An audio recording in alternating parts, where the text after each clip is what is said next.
الحمدللہ وحدہ والصلاۃ والسلام علی من لا نبی بعدہ اما بعد۔ ناظرین محترم، بھی کچھ دیر پہلے جناب حامد میر صاحب کی تقریر دیکھنے کا اتفاق ہوا، جو کہ پاکستان سپریم کورٹ بار ایسوسی ایشن میں انہوں نے تقریر کی۔ وکلا برادری کے درمیان گفتگو کرنا ویسے بھی بڑے کمال کی بات ہے، لیکن ہمارے پاکستان کے جو وکلا ہیں ان کو سلام کرنے کو جی چاہتا ہے، کیونکہ انہوں نے ہمیشہ پاکستان کے لیے ایک ہراول دستے کا کردار ادا کیا ہے، اور انصاف کی بالادستی، قانون کی حکمرانی کے لیے ان کی قربانیاں ڈھکی چھپی نہیں ہیں۔ اس لیے میں وکلا کا بہت احترام کرتا ہوں، اور اس لحاظ سے بھی کرتا ہوں کیونکہ پاکستان کے بانی قائد اعظم محمد علی جناح ایک وکیل تھے۔ پاکستان کا مقدمہ جنہوں نے الہ آباد میں لڑا وہ ایک وکیل تھے، اور پاکستان کو ایٹمی قوت بنانے والا ذوالفقار علی بھٹو بھی ایک وکیل تھا۔ وکیل بہت سارے گزرے ہیں اور جنہوں نے بہت بڑے بڑے کردار ادا کیے ہیں۔ جناب اعتزاز احسن صاحب کی اس قربانی کو کون نہیں بھولے گا، جو انہوں نے چیف جسٹس کی بحالی کی تحریک میں، اور پھر جناب عطا اللہ کور صاحب، بہت سارے لوگ ہیں جنہوں نے اپنا کردار ادا کیا ہے۔ میں بس یہاں پر یہ کہنا چاہتا ہوں جناب حامد میر صاحب، آپ نے بڑی اچھی باتیں کی، لیکن آپ نے کچھ باتوں کو ٹوئسٹ کیا ہے بڑے خوبصورت انداز میں۔ آپ نے یہ فرمایا کہ میرے والد صحافی تھے، میں تو خود صحافی ہوں۔ جس خاکسار کو اس وقت آپ سن رہے ہیں، اس کے نانا سردار علی صابری پاکستان کے بہت بڑے صحافی تھے، اور ان کو میر صحافت جناب میر خلیل الرحمان صاحب نے اپنے ساتھ دہلی سے لا کر اپنے پاس رکھا، اور اس کے بعد آج پاکستان میں جامعہ کراچی میں جو فرسٹ پوزیشن حاصل کرتا ہے اسے سردار علی صابری گولڈ میڈل دیا جاتا ہے جنگ گروپ کی طرف سے۔ یعنی یہ اجرا جو گولڈ میڈل کا شروع کیا تھا، یہ میر خلیل الرحمان صاحب نے شروع کیا تھا، جسے ان کے صاحبزادے جناب میر شکیل الرحمان صاحب نے ابھی تک جاری رکھا ہوا ہے۔ آپ بالکل یقیناً بہت بڑے صحافی کے صاحبزادے ہوں گے۔ وارث میر صاحب آپ کے نزدیک بہت بڑے صحافی تھے اور یقیناً ہیں۔ آپ یقیناً ایک بہت اچھے لکھاری بھی ہوں گے، لیکن آپ کو وقت پر بات کرنا آتا نہیں ہے۔ آپ کو معلوم نہیں ہوتا کہ وقت کیا ہے، کس وقت پر کیا بات کرنی چاہیے۔ معذرت کے ساتھ آپ وقت کے بڑے کچے ہیں اور کچے ہی رہیں گے۔ آپ نے آج بڑا زمیندار اخبار کا حوالہ دیا اور مولانا ظفر علی خان کی بات کی۔ مولانا ظفر علی خان صاحب کو جانتے ہیں آپ؟ کبھی ان کے بارے میں پڑھا ہے آپ نے؟ مولانا ظفر علی خان زمیندار اخبار کیوں نکلتا تھا؟ یہ اس وقت کے کسانوں کی تکالیف اور مجبوریوں کو سامنے رکھ کر نکالا جاتا تھا۔ کسانوں کی تکالیفیں، مجبوریاں ہیں۔ آپ نے کسانوں کے لیے کون سی آواز بلند کی ہے بھائی؟ آپ نے تو جن مامے اور چاچوں کی باتیں کی ہیں وہ تو پاکستان کے دشمن تھے، مام قدیر اور مام فلاں، ان کی تو آپ بڑی رہائی کی باتیں کرتے رہے، اور پھر اس کے بعد آپ کہتے ہیں مجھے پاکستان، ہم تو قانون کی بالادستی اور قانون کی آزادی کی بات کر رہے ہیں، اور وکلا کو مخاطب کر کے آپ کہہ رہے ہیں وکلا تو کرتے ہی قانون کی بالادستی کی بات ہے، ان کو آپ کیا کہہ رہے ہیں؟ ان کی ہمدردیاں کیا سمجھ رہے ہیں آپ؟ وکلا نے تو آج آپ کو عزت دے کر بلا لیا، بہت بڑی بات ہے، بہت بڑی بات ہے، ورنہ پاکستان کے وکلا پاکستان کے ساتھ جمے کھڑے رہتے ہیں، جمے۔ بات یہاں یہ نہیں ہے کہ آپ معذرت کے ساتھ وہاں تشریف لے گئے ہیں، بلکہ بات یہ کہ آپ باتیں کیا کرتے ہیں۔ آپ کی باتیں ہم جب سنتے ہیں تو بڑے پریشان ہو جاتے ہیں۔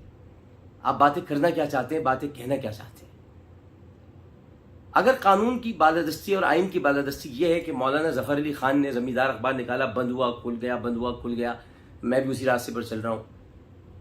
قائد اعظم نے پاکستان میں قانون کی بالادستی کی بات کی تھی، قائد اعظم نے پاکستان میں قانون کی بالادستی کی بات تو کی تھی، لیکن یہ نہیں کہا تھا کہ یہاں پر حفاظت کرنے والے فوجیوں کی بھد اڑایا کرو، یہ نہیں کہا تھا۔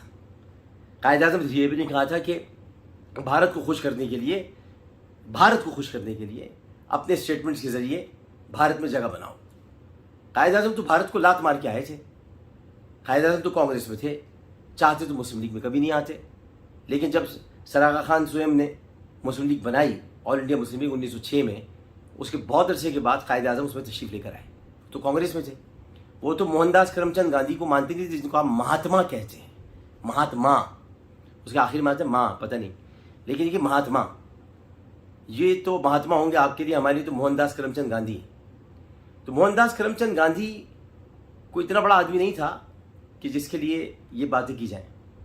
میں تو بس اتنا کہہ رہا ہوں کہ قائد اعظم پاکستان میں قانون کی بالادستی کے ساتھ ساتھ پاکستان کی سوورنٹی، پاکستان کی استحکام، پاکستان کی سالمیت، پاکستان کی تقدس، پاکستان کی عظمت، پاکستان کی تنویریت، ان سب کے حامی تھے۔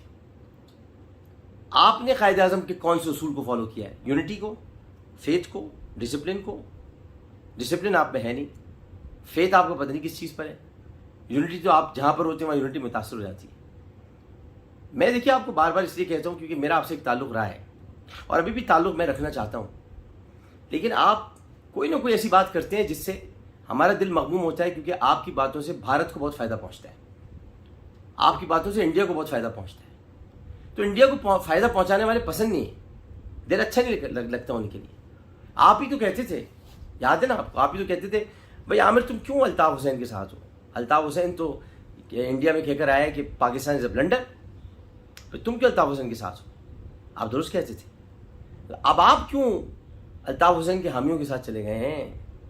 بھارت کے اتنے قریب کیوں ہوتے جا رہے ہیں؟ مجھے معلوم ہے کہ بنگلہ دیش میں آپ نے جا کر اپنے والد کے لیے بہت بڑا اعزاز وصول کیا۔ بنگلہ دیش میں جا کر اگر کوئی اپنے والد کے لیے اعزاز وصول کرے گا تو اس کا مطلب یہ کہ وہ بنگلہ دیش بنانے میں اہم کردار ادا کر چکا ہے۔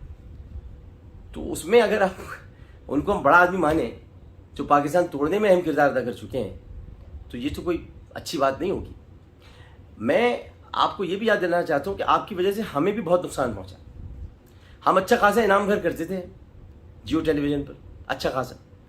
آپ نے ایک اسٹیٹمنٹ دیا، اس کے بعد میر شکیل الرحمان صاحب بھی دباؤ میں آئے، میر ابراہیم رحمان صاحب بھی دباؤ میں آئے، ہمارے انعام گھر بھی بند ہو گیا، ہمیں بھی وہاں سے جانا پڑا، پھر ہمیں بھی بہت کچھ کہنا پڑا، پھر ہم نے اس کی معافی بھی مانگی۔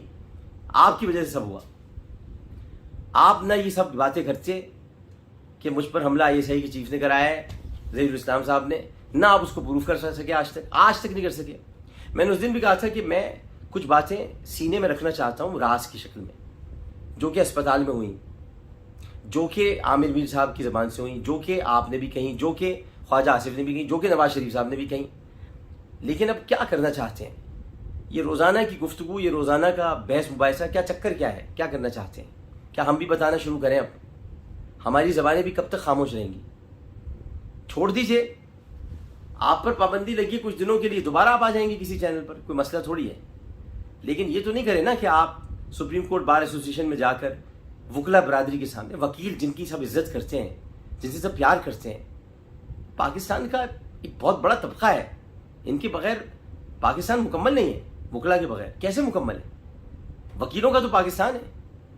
محمد علی جناح وکیل، اس کے بعد علامہ اقبال نے سوچا وہ وکیل، اور کوئی ایک تھوڑی، پھر اس کے بعد ایک لائن ہے پوری جو آپ سنتے جائیں، جو قانون سازی کے اندر کردار ادا کر رہے ہیں، جو عدالتوں میں اپنا کردار ادا کر رہے ہیں، جو جج حضرات بن کر اپنا کردار ادا کر رہے ہیں۔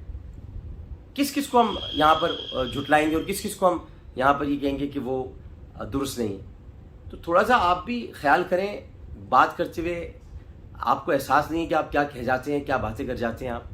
مولانا ظفر علی خان کی تو خیر بات مت کیجیے گا آپ آئندہ، اس کی وجہ ہے کہ مولانا ظفر علی خان صاحب کی تو داڑھی بھی تھی، آپ کی ہے۔ مولانا ظفر علی خان صاحب تو ایک نعت لکھ کے جا چکے ہیں۔ آپ نے کبھی کوئی نعت لکھی ہے؟ چلیے بتائیں، نعت تو آپ نے ایک بھی نہیں لکھی۔ وہ شمع اجالا جس نے کیا 40 برس تک غاروں میں، تو وہ جو شمع اجالا جس نے کیا 40 برس تک غاروں میں، اس کا مطلب بھی پتہ ہے آپ کو؟ 40 برس تک تو رسول کریم صلی اللہ علیہ وسلم غاروں میں نہیں رہے، یہ تو بہت آگے کی بات بتا رہے ہیں۔ وہ شمع اجالا جس نے کیا 40 برس تک غاروں میں، وہ شمع اجالا جس نے کیا 40 برس تک غاروں میں، یعنی یہ پروردگار کا ذکر ہو رہا ہے پہلے مصرے کے اندر کہ غاروں میں، کبھی وہ غار ہے حضرت موسیٰ جہاں تشریف لے جا رہے ہیں، کبھی وہ غار ہے جہاں حضرت ابراہیم علیہ السلام تشریف لے جا رہے ہیں، کبھی وہ غار ہے کہ جہاں حضرت داؤد علیہ السلام تشریف لے جا رہے ہیں۔ اور وہ ساری شمع، ان شمعوں کا جو مرکز تھا، یقین تھا، تیقن تھا، وہ نبی کریم صلی اللہ علیہ وآلہ وسلم کی صورت اطہر میں وہ کائنات میں تشریف لانے والا تھا۔ یہ ذکر کر رہے ہیں مولانا ظفر علی خان صاحب۔ اور اس کے علاوہ مولانا ظفر علی خان صاحب کا تعلق ہندوستان سے رہا ہے، پاکستان سے نہیں رہا ہے۔ وہ پاکستان کو پسند نہیں کرتے تھے، نہ وہ اس نظریے کو پسند کرتے تھے، تو ان کی مثال دینے کی ضرورت کیا ہے؟ آپ ذرا سوچ سمجھ کے مثال دیں۔ اب حضرت موہانی کی مثال بھی دیں گے، مولانا حضرت موہانی کی مثال دیں گے؟ ہے مشق سخن جاری چکی کی مشقت بھی، ایک طرفہ تماشا ہے حضرت کی طبیعت بھی۔ حضرت موہانی میرے نانا کے دوست تھے، چلیے بتا دیتا ہوں آپ کو، میرے نانا کے دوست تھے۔ میری والدہ کا نام غوثیہ بیگم انہوں نے رکھا تھا، اور جب ہمارے نانا تشریف لا رہے تھے ہندوستان سے پاکستان قائد اعظم کے ساتھ، تو حضرت موہانی نے کہا تھا کہاں جا رہے ہو، کیا ضرورت ہے وہاں جانے کی؟ تو میرے نانا نے کہا تھا آج سے تجھ سے دوستی بھی ختم، تجھ سے بات چیت بھی ختم، میں جناح کے ساتھ جا رہا ہوں اور میں وہیں رہوں گا. یہ تھے مولانا حسرت موانی. ہمارا گھر جانتا ہے ان کو اچھی طرح سے. مولانا حسرت موانی کا پاکستان سے کوئی تعلق نہیں ہے. آپ بہت بڑے فکر انگیز ایک شخصیت تھے, ایک بہت بڑے رائٹر تھے, ایک بہت بڑے شاعر تھے. انہوں نے تحریک آزادی کے لیے بڑی قربانیاں جھیلی.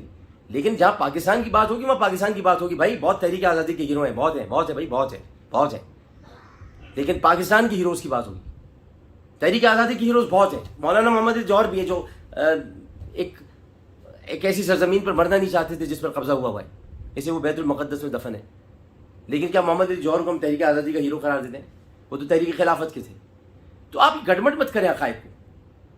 تحریک پاکستان کی بات کریں. تحریک پاکستان, تحریک آزادی مختلف ہے, تحریک پاکستان مختلف ہے. تحریک پاکستان کی جو ہیروز ہیں وہ ہیروز ہیں, اور جو پاکستان بچا رہے ہیں وہ بھی ہیروز ہیں. آپ کو اگر کوئی تکلیف شکایت ہے فوج سے اور فوجی اداروں سے تو آپ ان سے ملیں, آپ کو ملنا چاہیے. لیکن یہاں سپریم کورٹ بار ایسوسیشن میں کھڑے ہو کر آپ تقریر کریں اور اس میں آپ آہستگی سے اسی طرح تبرہ پڑ جائیں جس طرح کے ممبروں پر حضرت علی کے خلاف معاذ اللہ ایک زمانے میں تبرے پڑے جاتے تھے.